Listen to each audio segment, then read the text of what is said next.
Bom dia, estimada colega ou estimado colega, bem-vindo a mais um dos meus vídeos.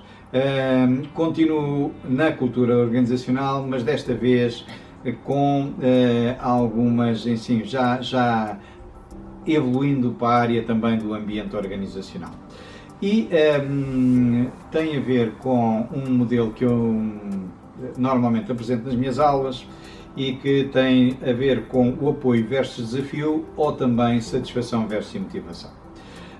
Normalmente eu digo e senti ao longo dos anos, trabalhei em alguns tipos de organizações e eu diria que essas organizações podem se distinguir em função de dois eixos, um eixo do apoio e um eixo do desafio. O apoio é aquilo que a organização dá. Uma organização de apoio elevado é uma organização que pratica bons salários, tem uma liderança inspiradora e respeitadora, tem boas condições de trabalho, preocupa-se com o equilíbrio entre a vida pessoal e a vida profissional, enfim, é uma organização que dá bastante.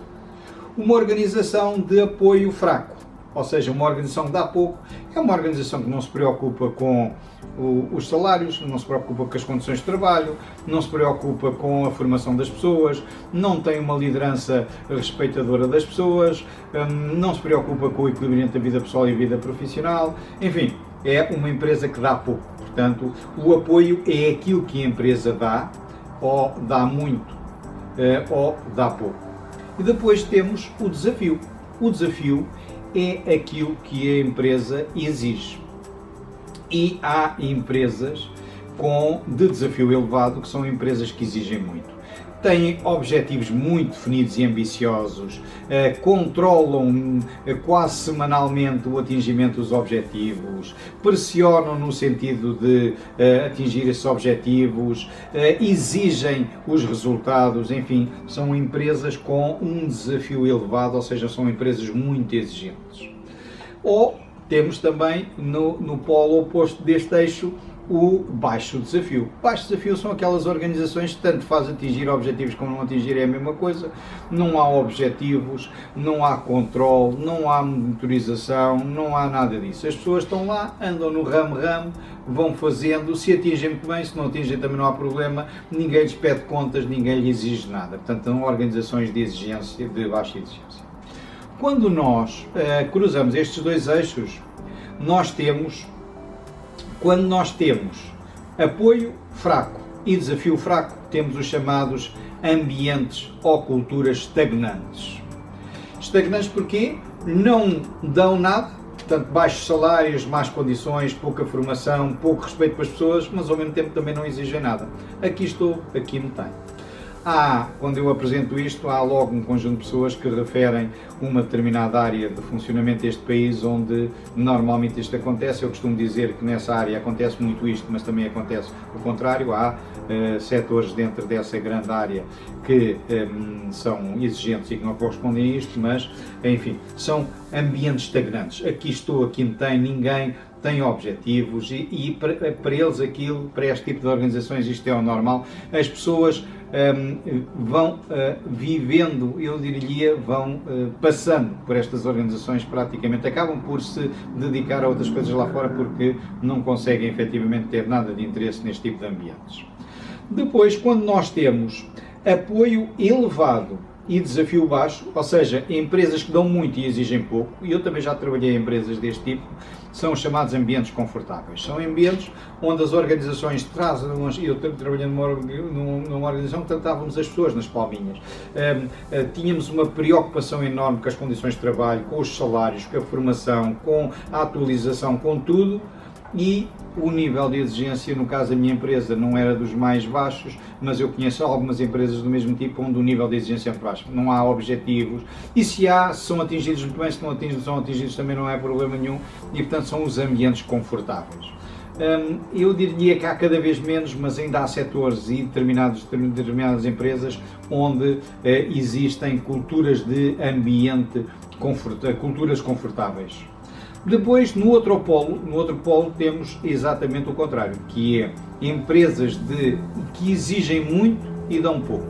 São os chamados ambientes estressantes.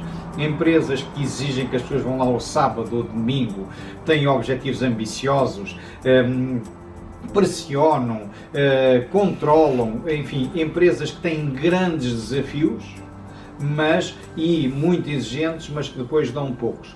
Não respeitam muitas pessoas, não se preocupam muito com as condições em que as pessoas vivem, não têm salários muito elevados, a formação para eles é apenas aquela que for o mínimo necessário. Enfim, empresas ambientes em que é exigido muito e é dado pouco, são chamados ambientes estressantes. Depois temos o melhor dos dois mundos, que são aquilo que eu chamo os ambientes energéticos. São ambientes onde, por um lado, as organizações exigem, têm objetivos ambiciosos, monitorizam os objetivos, pressionam no sentido de atingir os objetivos, têm ferramentas próprias para que as pessoas se sintam incentivadas a atingir esses objetivos e, ao mesmo tempo, têm uma cultura estimulante, têm boas condições de trabalho, têm respeito, têm, enfim, a empresa dá-lhes também bastante. Ou seja, a empresa exige muito, mas também lhes dá muito. Estes são os chamados ambientes energéticos e é aqueles onde todas as pessoas gostam de trabalhar, como eu costumo dizer, onde as pessoas são felizes. Quando nós falamos do conceito de inovação e de conceito de satisfação e de motivação, e há muita gente que acha que é a mesma coisa, mas não é a mesma coisa. Satisfação normalmente dá conforto, bem-estar, status quo, estabilidade. A motivação dá energia, objetivos, mudança e, portanto, são coisas diferentes. O apoio é fundamental para a satisfação, o desafio é fundamental para a motivação. Portanto, se nós queremos ter pessoas motivadas, é muito importante que estas pessoas tenham desafios. E, portanto, aqui as organizações que têm desafios elevados normalmente são organizações que motivam bastante, as que têm desafios baixos normalmente motivam pouco. As organizações que têm apoio elevado normalmente são organizações onde as pessoas estão satisfeitas. As organizações de apoio baixo são aquelas onde as pessoas estão normalmente insatisfeitas. Isto dir-vos-ei que, por exemplo, os ambientes estagnantes se caracterizam por ter pessoas insatisfeitas e desmotivadas. Insatisfeitas porque não têm, o apoio é pouco, desmotivadas porque o desafio é baixo. As organizações confortáveis são organizações onde as pessoas normalmente estão satisfeitas, mas não estão muito motivadas. Porquê? Porque a organização dá-lhes muito apoio, dá-lhes muito, mas exige pouco, tem poucos desafios e, portanto, o nível de motivação normalmente é baixo. As organizações estressantes são organizações, estranhamente, onde as pessoas até estão normalmente motivadas, bastante motivadas, têm um nível de motivação, um nível de energia bastante alto, mas o nível de satisfação é muitas vezes baixo. Ou seja, muitas vezes as pessoas estão motivadas, mas estão insatisfeitas ao mesmo tempo. E os ambientes energéticos, as pessoas estão satisfeitas por um lado, porque têm boas condições, porque a empresa dá muito, e motivadas porque existe bastante desafio. É aqui que eu digo que as pessoas normalmente estão felizes. Ficaria por aqui, espero reencontrá-lo ou reencontrá-la num dos meus próximos vídeos. Muito obrigado.